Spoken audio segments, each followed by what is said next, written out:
Hi friends, I'm Ashley and welcome back to my channel. So today's video is going to be another reading vlog, and it's going to be a fall cozy fantasy romance reading vlog. And I actually just finished reading a cozy fantasy romance book this morning, and you saw me start that book in the beginning of this video. So I started it when I was in New Hampshire earlier in the week, and it was a book that I've had my eye on for a little bit now, and it did not disappoint. And it was Must Love Moss and Moonshine by Maisie McGill. And it was rather short. It was only like a little over 200 pages, and so it didn't take me that long to read it at all. It is really just such a delightful read and like the perfect cozy fantasy. And this is the first book in the Moonshine Hollow series, and it's a series made up of interconnected standalones. And the story of this one follows Tansy Foxglove, a jewelry artisan who for a number of years has been part of a traveling caravan, and she's really enjoyed her time with the caravan and the people in it, but lately she's just been wanting a change, and she feels like she finally just wants to settle down somewhere. And once again, it's almost time for the autumn market in the small village of Moonshine Hollow. And so Tansy has plans in making enough money there so she can rent a room there for the winter and figure out what she wants to do with her life. And so she heads off ahead of the rest of her caravan to secure a stall at the market to ensure that they get a prime location. However, on her way to Moonshine Hollow, her horse is traumatized by brownies, resulting in Tansy falling off, hitting her head, and falling unconscious. And it is Kellen, our love interest of the story, that ends up finding her. And he is a dryad that guards an ancient sentient forest. And usually dryads live a life of solitude, and he has been fine with that life until recently. Recently, he's just been feeling kind of lonely. And so he ends up bringing Tansy back to his cottage in the forest, and he ends up caring for her. However, when she wakes up, it's revealed that she doesn't remember who she is, that she has amnesia.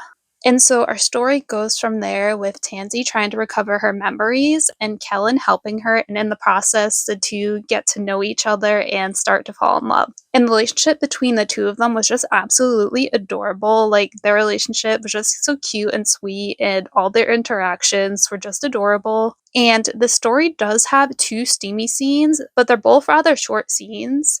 And I feel like if you're not a big fan of spice, then you could easily skip those scenes and still really enjoy this book, because there are a lot of cute moments between the two of them that don't involve spice. And so I just really love the dynamic and relationship that forms between Tansy and Kellen.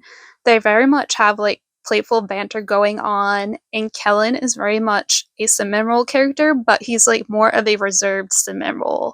But as he spends time with Tansy, he really ends up opening up around her, and it's just adorable to see that. And then, in addition to Kellen and Tansy, there are also cute animal companion characters.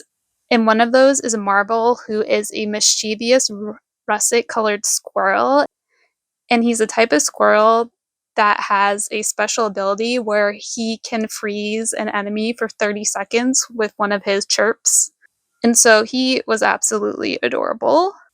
And so, in addition to the romance and the characters, I just love the cozy vibes of this book. So, in the About the Arthur section, it says, the Arthur stories are the bookish equivalent of a warm hug, a crackling fire, and a perfectly baked scone. And I 100% agree with that. That describes the cozy feelings that this book gave me to a T. And a large part of this story takes place in Kellen's forest, and it's just such a magical, cozy place. It has trees that whisper, mischievous brownies, tiny fairies, kitten-sized dragons, and a grumpy bear. And the story does take place during the fall time, so you do get some fall vibes. I would say that the fall vibes in this book aren't super strong, but they are there, and you especially get more fall vibes later when Tansy goes to the town of Moonshine Hollow, because they are having their fall market and their fall festival. And speaking of Moonshine Hollow, it definitely gives all the cozy small town vibes. And the book introduces us to some of the inhabitants of the village, and they are just all so delightful. And one of those inhabitants includes a pixie who is a baker, and she just seems like such a fun character. Actually, the next book in the series focuses on her. She's the main character, and so I am really excited to read that one in this series. And that book is called Must Love, Scones and Secrets, and it is already out. And then one other thing that I loved about this book was the author's writing style. So her writing style definitely contributed to the cozy vibes of the book. And her writing style just felt like full of warmth and joy and whimsy. In order to show you exactly what I mean, I'm going to read a couple passages from the book. So the first one reads, "There are many kinds of kisses, some playful, some meaningless, some mere momentary presses of lips upon lips, some nothing but lust. And then there is the kind of kiss you feel in your soul." So that's one example, and then I'm going to share one more. So the next one reads, "Love has no rhyme or reason. It blossoms to life in the most unexpected places. When it finds you, all you can do is hold on for the ride." And so I just like loved those two passages in particular. But overall, I really liked this author's writing style, and I'm really excited to read more from her because I feel like she has the potential to become one of my favorite cozy fantasy authors. So those are all my thoughts on Must Love Moss and Moonshine. I definitely recommend it. So next, I'm going to pick up Cat Dragon by Samantha Birch, and just the cover alone of this is screaming fall vibes. And so this one came out this past August, and I learned about this one when I made my 2025 Cozy Witch romance book releases video. And so I've been intrigued by this one ever since I made that video. And so this one takes place in the whimsical world of Tangleroot Valley, and our main character is Alicia, who is a witch. And it says that in this story, every witch has her cat dragon except our main character. And also, apparently, she has a magical farm that's in chaos and a prattling pumpkin patch, which is very intriguing. And so she is getting ready for the fall festival in her village. But then her best friend's insufferable brother Hollis shows up, and him and her end up going on a quest to a mysterious mountain where they have to contend with magic mayhem and a spark she never expected. And so this one just sounds like it's going to be really cute and magical. And so I'm going to go start reading it, and I'll be back once I've read some and have some thoughts.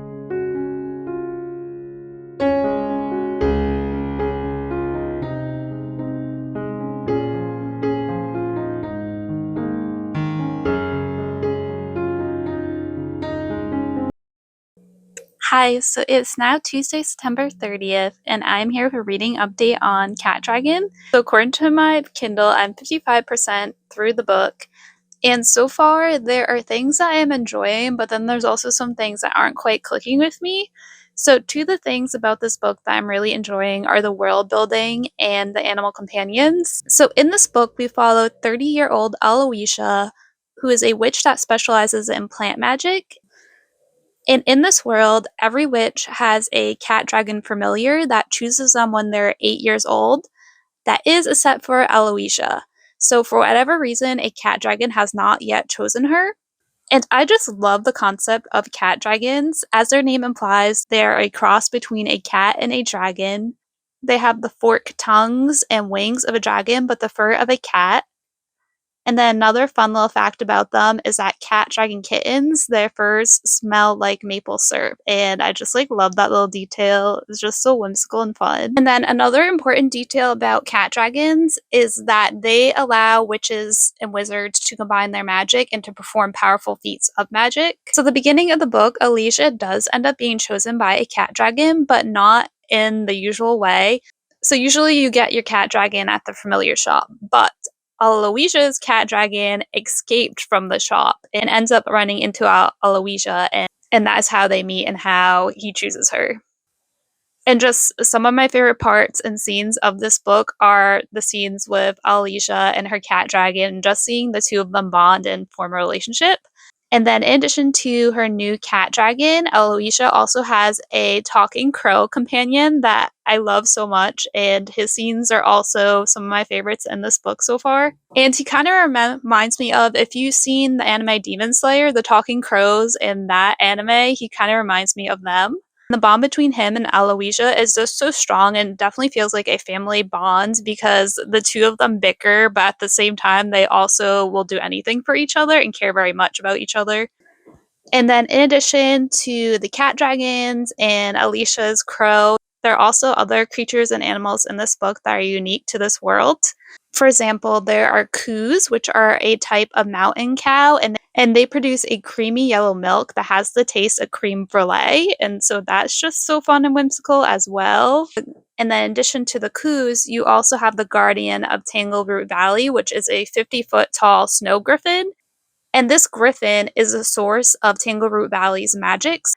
So the only reason that the witches and the cat dragons are able to use magic is because of this guardian. And so every year there's a shepherd that is chosen to guard the guardian for a year just to make sure he remains safe and nothing happens to him, because if something happens to him, there goes the magic and well-being of the valley and the people that live there. And last year's chosen shepherd was Aloysia's best friend's brother, Hollis. Hollis and Aloysia have never gotten along. And another detail about him is that he is non-magical. He is the first ever non-magical person that the Guardian has chosen to be the shepherd. And so at the start of this book, it's about time for the Guardian to return and choose a new shepherd.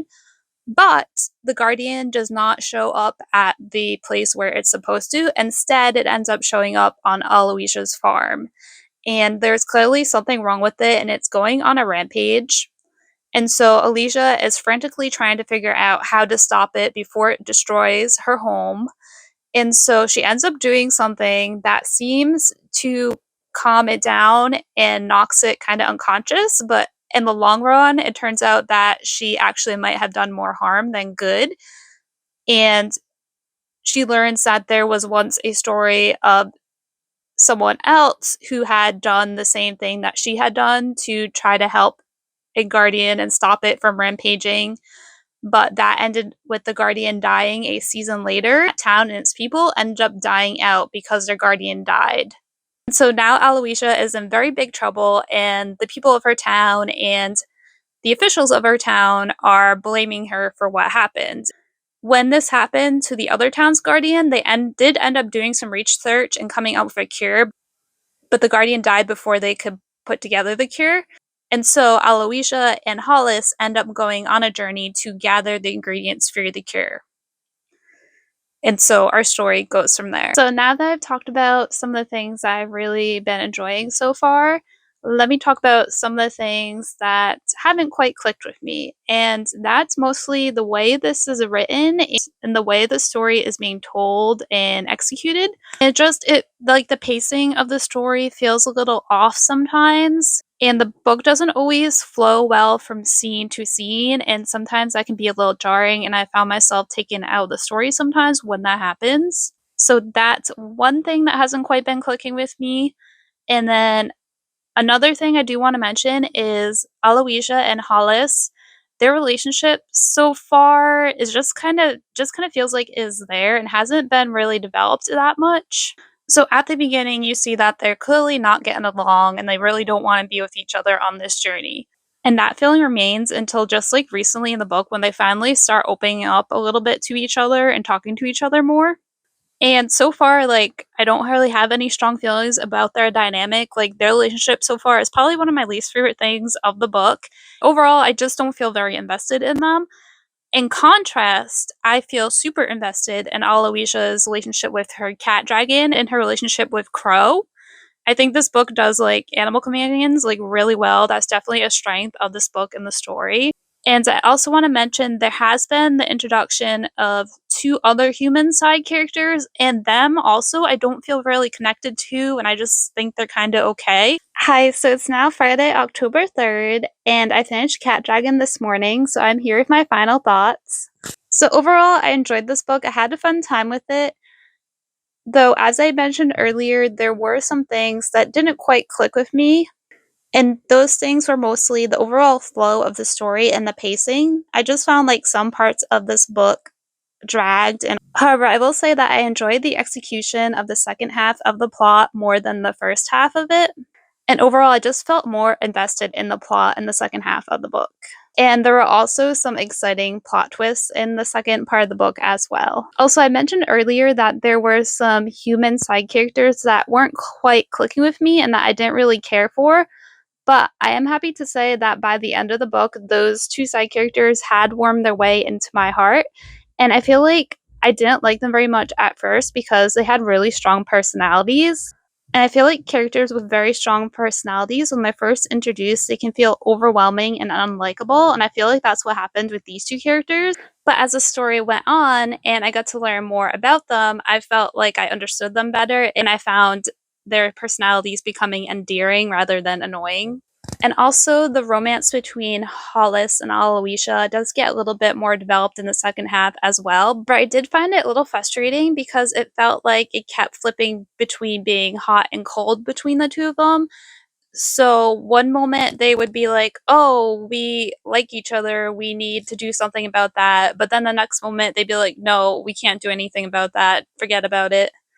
And so that happened like multiple times, and I feel like it was dragged out a little bit. However, they did end up having some cute moments that did make my heart happy. And I will say that the romance in this is really not the main focus of the story at all. It's just like a small little part of the story and it's kind of going on in the background. However, in contrast, the relationship between Aloysia and her cat dragon is focused on a lot, and I really love that because I loved seeing the relationship between the two of them. And then one other thing I did enjoy about Aloysia and Hollis's relationship is they both really come to care for Aloysia's cat dragon. Like they'll both take turns watching it, almost like it's their child. And I just thought that was really cute that they bonded over that. And also, in case you were wondering, there is no spice in the romance between Aloysia and Hollis. It's just cute and sweet. And my favorite thing about this book was just the animal companions and seeing them and learning more about them and seeing their relationship with their witches. And this book is a standalone, so everything was wrapped up in the end. And I was happy with how everything turned out, except is until I read the last line of the book. So, the last line of the book I found confusing and I felt like I was missing something. So, that kind of like ruined the ending just a little bit for me. And I feel like before that point, I was just like feeling happy that everything had turned out the way that it did. And then I got to the last line and just kind of like made me confused. And so I finished the book being confused. And so I'm going to be giving this book 3 stars because there were things I enjoyed and things I didn't. I feel like if that last line of the book hadn't been there, wasn't confusing, then I would have gave this book 3.5 stars. But since that line happens, I'm giving it 3 stars. But that being said, overall, I enjoyed this book. I had a good time with it. I really loved the animal companions. And if you are a big fan of animal companions and books, then I would recommend this. All right, so I'm going to start another book, and I had been planning to read The Fae Cafe next, but I just like downloaded a free sample of it and read the free sample because I like to try the samples before I commit to getting the book. And I just wasn't feeling it. I wasn't feeling like the writing style and just like the tone of the story. So I'm going to be reading something else. So instead, I'm going to be reading Something Brewed This Way by Tansy Applewood. And this is another cozy fantasy romance with fall vibes. So the description of this one says it's for fans of autumn magic, monster boyfriends, and gnomes who won't mind their business. So our main character in this one runs a coffee shop. And the description also lists the tropes that are in here. So it says there's grumpy forest monster and sunshine barista, Forks proximity, small town with big magical secrets, emotional support gnomes, he falls first, witchy cottagecore cozy vibes, found family, the tiny scarf knitting kind. She thinks she's ordinary, she's not. Autumn aesthetic, so vivid you can smell the cinnamon. Low stakes fantasy with high stakes emotional damage. monster smooch tension that will ruin you gently, and spicy monster loving. So this one is going to be a spicy cozy fancy. And I did already download the sample and read a little bit of this one, and this one seems more like what I'm looking for. I can already tell right away that I was going to like the writing style and the vibes of it. So this is the one I'm going to start next. But before I start this new book, I am actually going to do some baking. So I was originally wanted to make apple cider donuts, and I wanted to like fry them and everything, but that is like a big commitment and takes a while, and I'm just like not feeling doing something that complex today. Like I feel like a little bit low energy. So instead, I'm going to make an apple cider bundt cake, which seems far less intimidating and will also not be as much as a time commitment or take as much energy.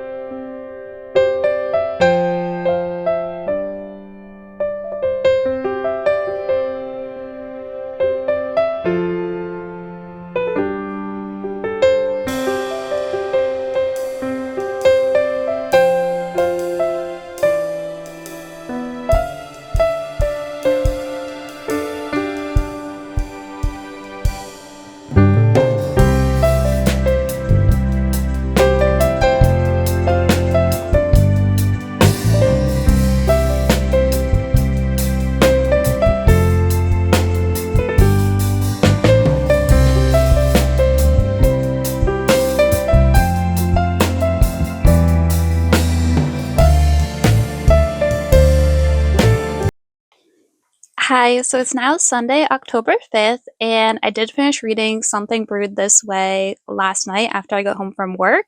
So I'm here with final thoughts and to wrap up this vlog. So this story was a really quick read. It was only 270 pages long, and I found the author's writing to be really easy to read and it flowed very well.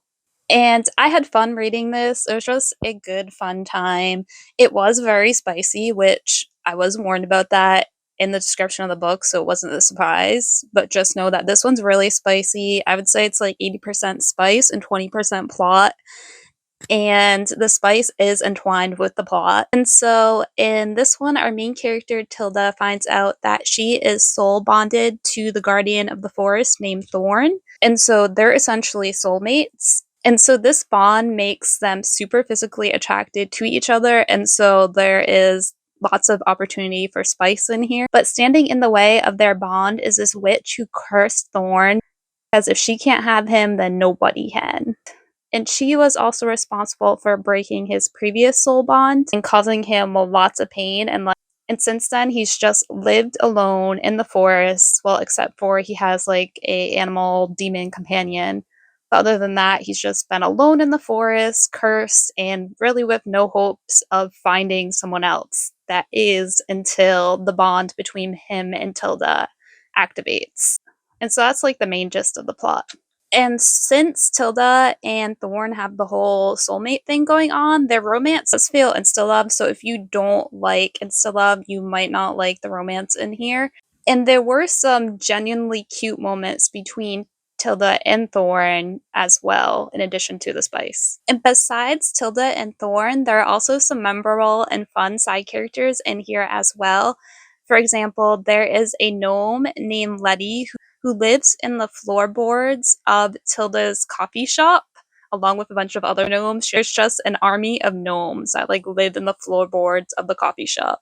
And this gnome, Letty, she is not afraid of voicing her opinions, and especially when it comes to like spicy topics, like she will give you her unsolicited opinion on such things. Speaking of that, in addition to the spicy scenes in here between Tilda and Thorn, there's also just like a lot of spicy talk between like all the side characters as well. And there's also cute animal companions in here. And one of them is this flame fox that bonds to Tilda, and it just likes to drape itself around her neck like a scarf. And overall, I just found like all the side characters in here to be very fascinating and fun. And there was also a sense of found family among them as well, which I really appreciated because I love the found family trope. So that element just made me happy. And so, in general, the characters in this were definitely one of my favorite parts of the book and definitely helped make the book for me. And then, in addition to the characters, another thing that really made this book for me was the cozy fall vibes in here were so strong. They were perfect. One thing, though, I will say the only thing that really bothered me in this book was sometimes there were mentions of things from like modern life, like Pinterest and Pokemon were referenced at one point, and that just like threw me off because I thought originally this was in a fantasy setting, and it feels very fantasy like, and it's a small town, and you have like these fantastical creatures like gnomes and monsters running around. And besides, like, those little mentions, he like, of Pinterest and Pokemon, and there was a reference to Cruella de Vil and something else that I'm not quite remembering, the book didn't really mention the modern world other than those things, and so I felt like those references should just been taken out of the book, like, they didn't need to be there, they kinda, like, took me out of the story a little bit. And I think there might have been, like, one side character at one point that had, like, a cell phone, but then I don't think anyone else had any cell phones, and there was, like, no other mentions of computer or the internet, so just that was a little weird to me to have those references in here. But that was really my only complaint about this story, and I'm gonna be giving it 3 stars because it was just a good fun time and a solid read. So with that, I'm gonna be ending this vlog here. If you made it this far, thank you so much for watching, and till next time, bye!